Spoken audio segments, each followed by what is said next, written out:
on continue toujours fi ko fewti achat matériel ko fewti juulirde men nden Gaya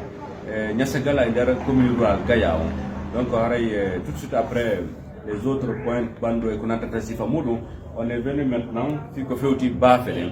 haray ɗo gandi baafe ɗen no woodi baafe tawata ko métallique no woodi tawata kadi baafal no toon tawata ko baafal leɗɗe ngal ɗon haray ko soodetengal haray baafe métallique on c'est juste après ici ka baafe leɗɗe ɗo hewtirten toon enen e maître Diom yewtiɗen fi ko fewti ɗum ɗon kadi mais avant d'aller là-bas haray ɗen ka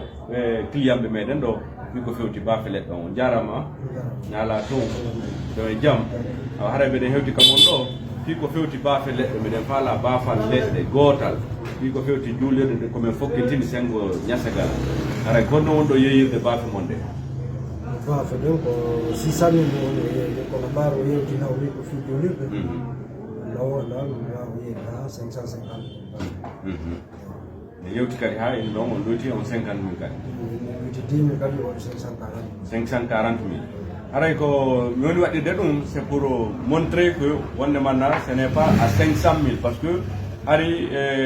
la fois dernière komin wowi sodude ko 500 000 baafal leɗɗe e chantier ji boyi kono ɓay cette fois ci e ganda kono piiji ɗi no ƴawirde tuma kala ɓe wiye leɗɗe no satti leɗɗe ala arde piiji ɗen no ƴaway aray ko ɗum waɗi sawi mi précise on 40 000 de différence on 40 000 ɓeyditiɗo ɗon sinon c'était prévu à 500 000 comme achat mais ɓay woni ha ɓe ni ko 550 000 joni ɓe ni ko 540 000 haray koyo ando ya 40 000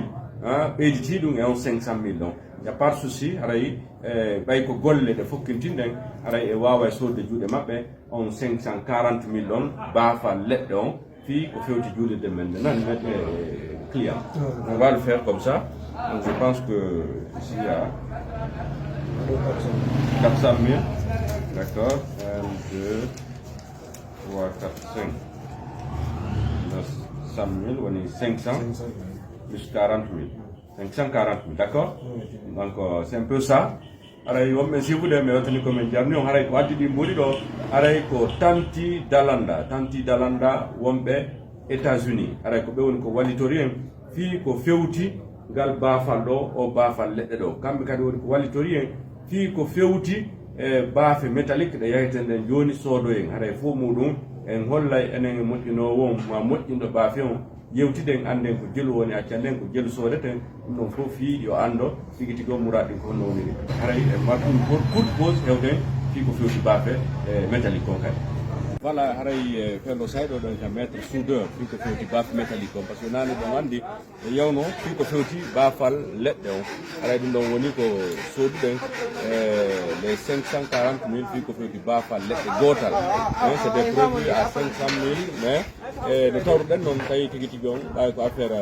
commerce ni tawi ɓeydike ɓe wi ko 540 000 donc pour ne pas faire va et vient tawɗen yen engage o en soodi baafal leɗɗe ngal joni à présent iɗen ka baafe ɗo fi ko fewti baafal métallique on haray noon no andintinirɗen noon haray on a beaucoup de choses à faire fi ko fewti nde jullirde meɗen Niassagala ɗo to commune rurale Gaya haray ganditinayi on a 3 porte salon baafe ɗiɗi batañje ɗiɗi waɗete e nokkeli tati tawata ko batañje tati on a 2 portes simples tawata ko baafal gotal tawata ɗen ɗo ko ɗiɗi plus 4 fenêtres waɗete ko fewti e juulirde Niassagala donc on est avec maîtrelage haɗa maîtrelage yewtina sayji fi ko fewti o haaji ko juulirde haɗay hannde meɗen ka moɗon ɗo fi ko fewti golle juulirde haɗa yewti fi ko fewti e baafe ɗo fof e ɗi fenêtres ji ɗo waray honno on ɗon min wallirde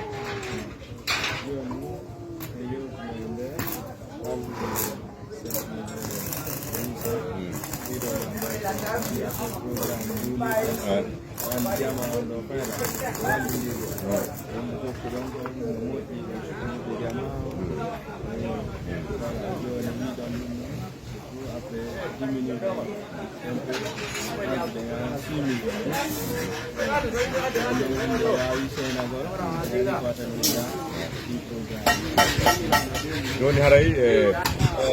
baatu salonde tati e baatu ɗiɗi porte simple on e 4 fenêtres on haray à peu près ko fuɗɗike ni ɗo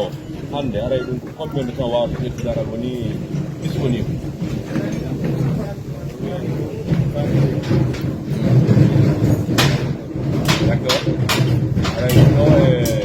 yontere hanki.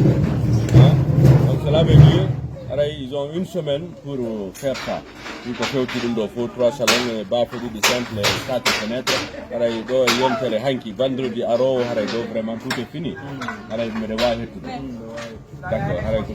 d'accord, donc ensemble, faut que tu samurati, mettre là, faut que tu les golle do kambe kadi donc hanki arendare tawi hettay naben matériel men on sengo gaya fi ko juli de donc ko mettre là on va essayer de faire cela, vous avez dit que c'est à 6 millions. Donc, il y a 2 millions, donc 4 millions, donc 6 millions. Il faut que tu gagnes. C'est un peu ça. Donc, on a payé tout ça, compte en frais. Puis, tout est fait là. Et on a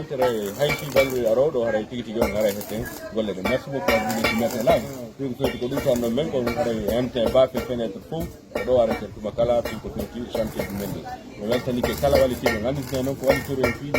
et Gaoulé, on a fait qu'on continue. Bafal, let de Wangal, 5 millions 40 000, a été baf métallique de fenêtre, avec Tanti Laboumen, on est 5 États-Unis. Tanti Dalanda, on est aux États-Unis, on est au Walter, puis qu'on continue, baf, et faux, fenêtre du faux, à Julie de Mer et Nyasagala. Merci beaucoup vraiment. Tanti Dalanda, mais on est comme un des partenaires de l'édité de Fokadi, et on est comme un cadre, Kalakadi, Kouaï, Wad de Pays, de Julie de Mer et Hatongini, Badlan, Sino de Wafit de Jam, Néo, Yawa Kadi. Une fois encore de plus, une assistance d'urgence, mais maintenant,